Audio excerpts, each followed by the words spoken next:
Après ce que vient de nous dire Monsieur Remingir, l'excellent exposé qu'il a fait, je vais avoir quelques petites choses à vous dire, mais enfin, il a déjà dégrossi le problème du réchauffement climatique. Alors, je préférais d'ailleurs dire plutôt le changement climatique. C'est ce que disent aujourd'hui les spécialistes, et notamment le GIEC. Car, si vous voulez, ce qu'il faut bien retenir, c'est que c'est pas un réchauffement uniforme que nous allons avoir. Il va y avoir des périodes de grand froid. C'est une instabilité du climat, en fait, avec des périodes de grand froid dans certaines régions, de grande chaleur dans d'autres régions. Et donc, si vous voulez, effectivement, globalement, ça va tendre vers un réchauffement général, en moyenne, mais ça va être très, très hétérogène. Et donc, si vous voulez, les économistes se réjouissent déjà de ce qui va arriver, parce qu'il y a certaines régions qui vont bénéficier de ce réchauffement dans la mesure où on pourra faire dans certains pays 2, 3 moissons par an. Donc ça veut dire déjà au niveau économique, vous voyez, le fait qu'on tire parti de ce qui se passe. Et vous savez très bien qu'en Alaska ou en Sibérie, on commence à forer, de se servir du réchauffement climatique, puisque ça fond, de façon à essayer de trouver du pétrole. Bon, donc, si vous voulez, le problème, il est en fait extrêmement complexe. Il est extrêmement complexe au niveau scientifique, comme vous l'a dit Monsieur Remingir, mais également au niveau politique, bien sûr.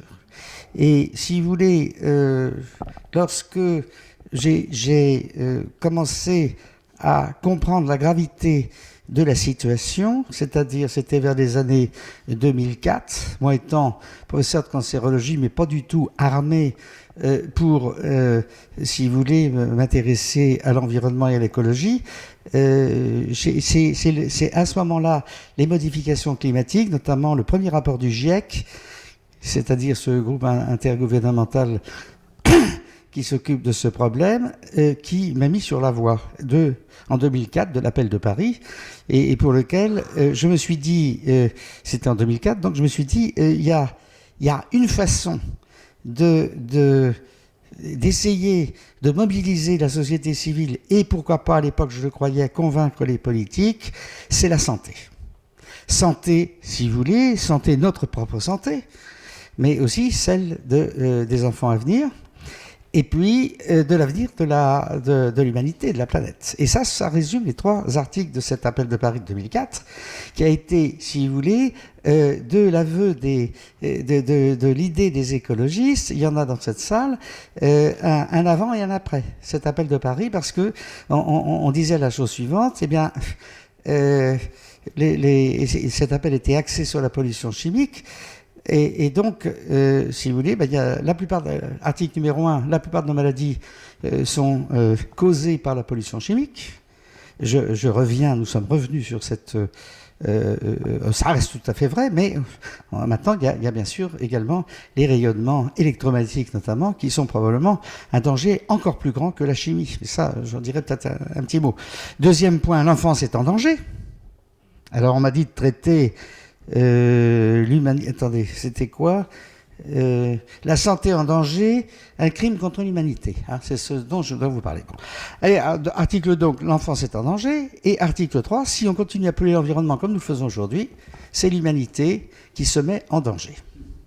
Et ce qui m'a... il y avait des écologistes au tout début de cet appel et qui se sont réunis, qui m'ont dit oh non, vous pouvez pas, c'était en 2004, vous pouvez pas penser une minute que nous allons... que l'humanité est foutue, c'est pas possible de mettre ça. Et si vous voulez, à l'époque... maintenant, le discours qu'a à peine formulé Remingir, parce qu'il n'ose pas le dire, mais parce que c'est dur, c'est lourd, mais il est évident que l'espèce humaine joue sa peau aujourd'hui. Il faut bien être conscient de cela. C'est-à-dire qu'un jour ou l'autre, nous finirons par disparaître.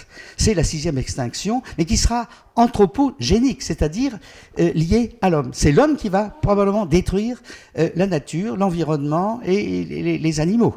Imaginons un petit peu que nous soyons dans un immeuble en béton avec des fleurs artificielles et un ordinateur, on n'ira pas bien loin. Car nous sommes, si vous voulez, toutes les végétaux, les animaux, toute cette sphère-là sont consubstantiels de l'homme. Nous ne pouvons pas vivre sans animaux, sans végétaux. C'est ça qu'il faut bien comprendre. Alors, quand aujourd'hui, quand un certain nombre de gens, zoologistes américains, et là je pense qu'il faut rendre hommage à deux personnes formidables, deux américaines, vous voyez, les femmes sont en avant. Il y a d'abord Rachel Carson qui a écrit ce livre que je vous recommande de lire, si vous ne l'avez pas lu, Le Printemps silencieux. The Silent Spring, bon, qui a été une véritable révolution aux États-Unis. Qu'est-ce que disait ce livre? Tout simplement qu'elle avait constaté qu'il y avait des espèces d'oiseaux qui disparaissaient. Le printemps silencieux, il n'y a plus le cuicui des oiseaux. Voilà. Bon, et puis vous avez une deuxième femme qui vient de décéder il y a quelque temps et à qui il faut rendre hommage aussi, c'est Theo Colborn, une américaine qui, si vous voulez, a organisé pour la première fois un colloque aux États-Unis à Springfield, qui a été, si vous voulez, qui a permis la définition des perturbateurs endocriniens, donc de ces substances très particulières que l'on mettait sur le marché, qui a, si vous voulez, d'une part, dont on a pu démontrer scientifiquement, c'était une zoologiste, Theo Colborn, clairement que ça détruisait les oiseaux, mais d'autres animaux aussi, par des mécanismes hormonaux, artificiels, et, si vous voulez, que ça pouvait également retentir chez l'homme. Donc en 2004, c'est cette analyse-là que j'ai faite, si vous voulez, grâce aux travaux de ces deux Américaines, et qui m'a permis de dire qu'il y avait vraiment quelque chose qui se passait, qui nous mettait en jeu, avec bien sûr le concept de santé environnementale. Il est maintenant né un nouveau concept dont je dirais quelques mots, qui est la médecine environnementale, ce qui est tout à fait autre chose. Et si vous voulez, mais il y avait ce problème de disparition de l'humanité. Et je peux vous dire qu'à l'époque, je n'ai pas dormi plusieurs nuits en disant est-ce qu'on y va, est-ce qu'on n'y va pas. Et bien, c'est le changement climatique, qu'on appelait réchauffement climatique à l'époque, qui m'a dit c'est pas possible. J'y croyais. Dur comme fer malgré certaines voix dissidentes à l'époque, et si vous voulez, il est évident que là, avec ce réchauffement climatique, c'est en définitive, par la destruction de la faune et de la flore, même si on admet qu'il y a une résilience des écosystèmes, il est clair que la disparition de l'homme n'est pas loin, et que nous sommes consubstantiels des animaux et des plantes. Alors, si vous voulez... la santé en danger. Alors, c'est pour moi, aujourd'hui, je dirais, dans le combat que nous avons à mener, la thématique qui est la plus accessible à nous tous de la société civile, c'est la santé. La santé, c'est quelque chose que les gens comprennent beaucoup mieux que l'écologie. L'écologie, c'est pour demain, la santé, c'est immédiat. Quand on a un cancer, quand on a un diabète de type 2, quand on a des enfants malades, quand on a des malformations congénitales qui existent, les gens sont tout de suite, si vous voulez, dans le bain des risques. Alors, le problème, c'est on a beaucoup évolué. Lorsque l'OMS a été créée en 1948, elle était très optimiste. On venait, si vous voulez, de découvrir les antibiotiques. Enfin, Fleming, c'est pendant la dernière guerre, hein, c'est la pénicilline, c'est tout de même. Il y avait eu avant un Français qui s'appelait René Dubos qui avait découvert le premier antibiotique. En fait, c'est un Français qui a découvert le premier antibiotique, la gramicidine, lorsqu'il travaillait aux États-Unis à la Fondation Rockefeller. Bon, mais cet antibiotique-là n'a pas, si vous voulez, eu le retentissement de la pénicilline. Bon, donc 1948, on croit, la syphilis. Le tréponème est très sensible à la pénicilline.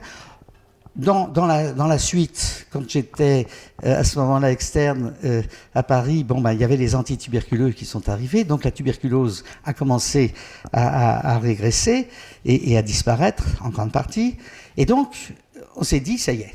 On arrive, il y avait bien sûr tous les travaux de Pasteur avant et de Robert Koch en Allemagne, mais si vous voulez, on avait trouvé l'hygiène, la vaccination, arriver les antibiotiques. Donc l'OMS était très très optimiste en disant ça y est, sur Terre, il n'y aura plus de maladies sur Terre. C'était un petit peu l'idée de 1948 au moment de cette création. Et puis, patatras, comme il a été dit, il y a d'autres maladies qui sont arrivées. Et ce sont ces autres maladies qui aujourd'hui posent problème, car elles sont inédites. C'est en partie encore des infections, mais comme il a été dit, c'est plutôt des infections virales. Alors là, il y a plusieurs théories, mais on ne va pas rentrer dans les détails. Et des résistances bactériennes, parce que les antibiotiques, il faut savoir cette notion essentielle qu'un antibiotique n'éradique pas définitivement une maladie. Ça n'est que, il faut faire jouer le temps. C'est-à-dire que c'est pendant un certain temps qu'il y a une pression suffisante pour que la maladie disparaisse. Mais le microbe, il ne disparaît pas. Aujourd'hui, si vous voulez, le bacille de corps, il est présent chez des milliards d'individus qu'on appelle des porteurs sains. C'est-à-dire qu'ils n'ont pas de tuberculose, mais ce microbe, il existe toujours. Et si vous voulez, ça c'est une chose qui est très importante. Un virus, par exemple, si on prend le virus du sida ou le virus Ebola, il existera toujours. Il est maintenant dans la nature et il est une espèce d'épée de Damoclès permanente sur nous. Il a été créé.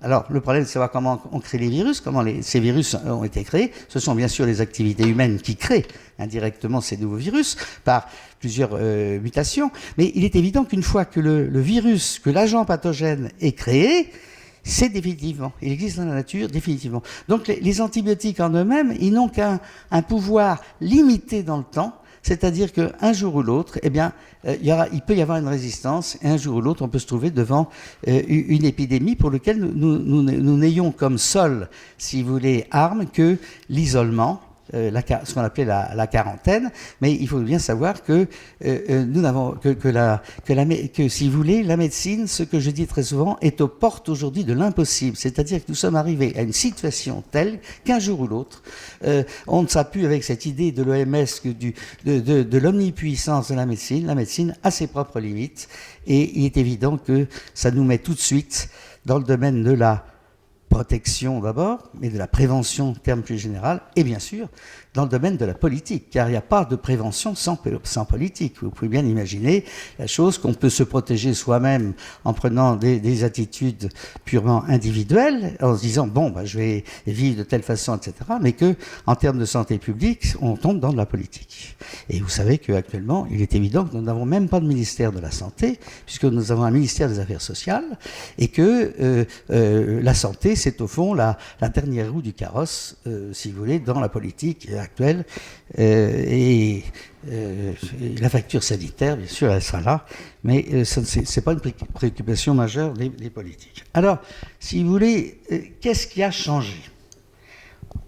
Eh bien, il a changé le fait que nous avons affaire à des nouvelles maladies, des nouvelles affections et maladies. Alors, qui sont complètement différentes. J'ai dit qu'elles étaient inédites parce que ce n'était pas ce qu'on avait avant. Avant, on avait des maladies infectieuses, contagieuses.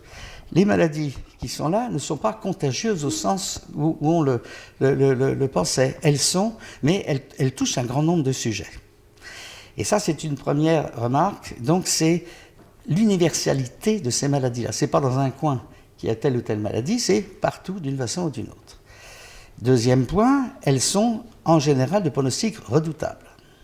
C'est-à-dire que la médecine est dépassée. Guérir aujourd'hui un cancer, on le fait une fois sur deux de façon positive. Ceci, c'est une bonne nouvelle. Est-ce que demain, on guérira 3/4 des cancers, voire 100% des cancers ? Certainement pas. On ne peut pas. On est arrivé au maximum aujourd'hui des progrès thérapeutiques, c'est-à-dire que, si vous voulez, on va encore faire des petits progrès, etc. Mais ces progrès sont tellement réduits par rapport à l'ampleur du phénomène de santé publique que ça demeure marginal. Je vais vous dire la chose suivante. Aujourd'hui, pour donner 6 mois de plus de survie à une femme atteinte d'un cancer de l'ovaire évolué, c'est le prix d'une Clio de luxe. Est-ce que vous pensez que 6 mois de survie, elle va mourir de toute façon, 6 mois de survie. Donc est-ce que vous pensez que, et ça n'est qu'un exemple parmi d'autres, est-ce que vous pensez qu'aujourd'hui on va pouvoir guérir la maladie d'Alzheimer, 1 million de cas en France, est-ce que demain on va, 35 millions dans le monde, prévision de l'OMS, doublement tous les 12 ans de la maladie d'Alzheimer, est-ce que vous pensez que demain, quand les neurones sont détruits, on va pouvoir faire des greffes de neurones, des greffes de cerveau pour essayer de traiter les gens atteints de maladie d'Alzheimer ? Bien sûr que non. C'est pas possible. Et ainsi de suite. Est-ce que on va pouvoir... L'autisme, c'est une maladie, l'autisme. Un enfant sur 80 est autiste actuellement en Europe. 1 sur 60 aux États-Unis.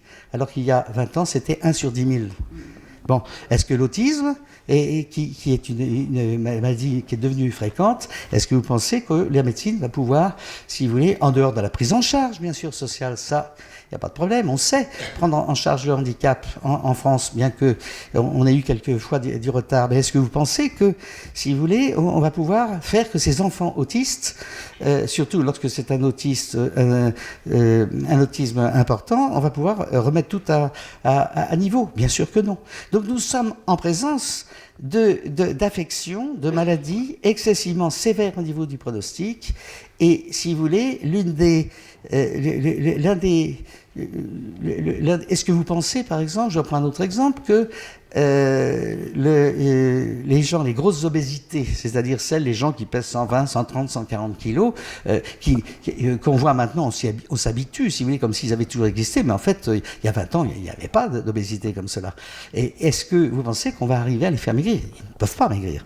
Et donc le problème est le suivant, nous sommes dans une situation, ce qu'on appelle une transition épidémiologique, c'est-à-dire que depuis la dernière guerre, eh bien, il y a eu d'autres maladies qui sont apparues, qu'on peut mettre en évidence par des méthodes épidémiologiques, bien sûr, par des épidémiologies. Ce sont en général des pandémies, c'est-à-dire des épidémiologies qui sont partout dans le monde. Ces maladies-là, si vous voulez, la médecine aujourd'hui et les médecins ont très souvent le nez dans le guidon. Qu'est-ce qu'ils essaient de faire? Ils essaient de pallier aux symptômes, ils essaient d'arranger le plus possible les gens, de faire qu'ils souffrent moins, mais les guérir, ça devient possible dans certains cas, mais bien sûr pas dans la majorité des cas concernant ces maladies-là. Alors, quand on est dans cette situation, avec ces problèmes de santé, si vous voulez, il y a plusieurs façons de faire. Il y a d'abord, si vous voulez, essayer de comprendre ce qui se passe.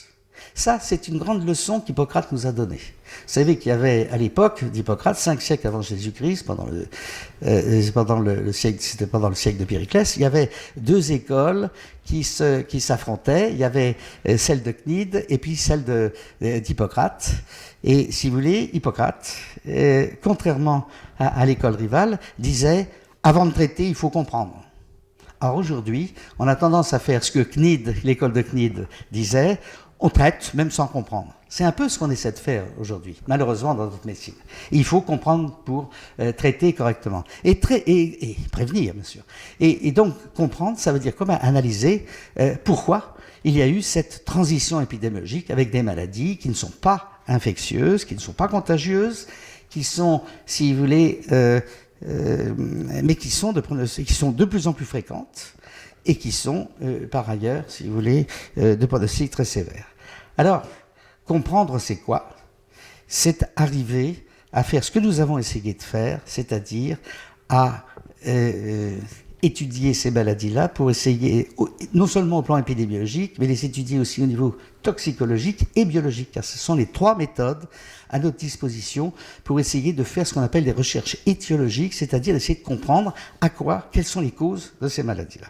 Et il est évident que, si vous voulez, en tout cas pour ce qui est de notre équipe de recherche, que c'est l'environnement qui est en cause, la modification de l'environnement. Alors, pris au sens large. D'ailleurs, si vous voulez, de façon très générale, les généticiens, depuis très très longtemps, ont vu que la génétique, c'était une partie, mais que sans l'environnement, au sens large du terme, on ne pouvait pas expliquer l'origine des maladies. Et donc, si vous voulez, ce nouveau paradigme, ce nouveau cadre de pensée est de dire que la plupart des maladies actuelles sont d'origine environnementale, liées à la dégradation de notre environnement. Alors, c'est ce qui va apparaître dans un prochain bouquin, là, qui va apparaître dans les prochains mois, qui va s'intituler « Comment naissent les maladies ?» et où je décortique, si vous voulez, nous décortiquons l'ensemble des maladies. Eh bien, quand on prend le cancer, c'est une maladie de l'environnement tout à fait clair et net, ça c'est un modèle, mais qui n'est pas le reflet de tout ce qui se passe. C'est une maladie de l'environnement parce qu'on sait depuis très longtemps qu'il y a des virus, qu'il y a des produits chimiques, qu'il y a des rayonnements. Marie Curie est morte d'une leucémie aiguë à cause du radium. Donc on sait tout à fait qu'il y a des causes, des agents environnementaux qui sont la cause du cancer. Eh bien, allant un petit peu plus loin, on s'est aperçu que le diabète de type 2, c'est la même chose, c'est une maladie de l'environnement, le diabète de type 2. Les pesticides sont en jeu, c'est Philippe Irigara, je ne sais pas où il est, mais lui, il vous en dirait, il vous parlerait de cela mieux que moi. C'est manifestement aussi une maladie de l'environnement.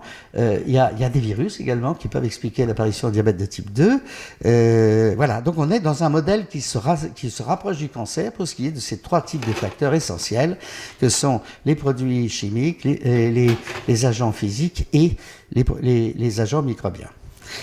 L'obésité est une maladie de l'environnement. Il ne faut pas croire que les gens qui sont très très gros comme ça, c'est parce qu'ils mangent trop. Non, ils mangent absolument, si vous voulez, comme quelqu'un qui n'est pas gros.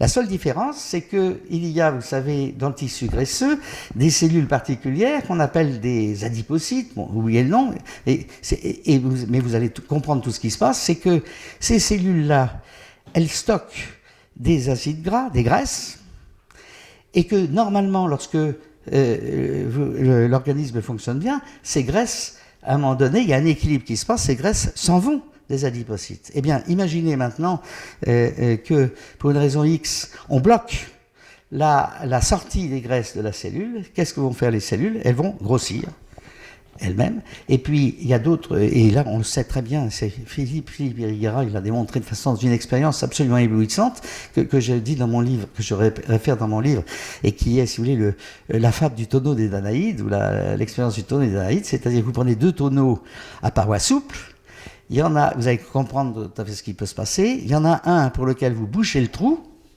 même si le flux d'eau qui arrive est tout à fait identique au tonneau d'Anaïde pour lequel on n'a pas bouché le trou. Alors il y en a un où le trou n'est pas bouché, ça s'écoule, et l'autre, malgré le fait que la quantité d'eau qui arrive est la même, eh bien, elle va grossir. Eh bien, c'est ce qui se passe chez ces malades-là, très probablement. Il y a ce qu'on appelle un blocage de la libération des graisses au niveau de ces cellules, qu'a tout à fait bien démontré Philippe Irigara. Il y a les pesticides, notamment le benzoapyrène, des hydrocarbures aromatiques polycycliques, qui vont se mettre dans la membrane des adipocytes et faire que les adipocytes vont grossir.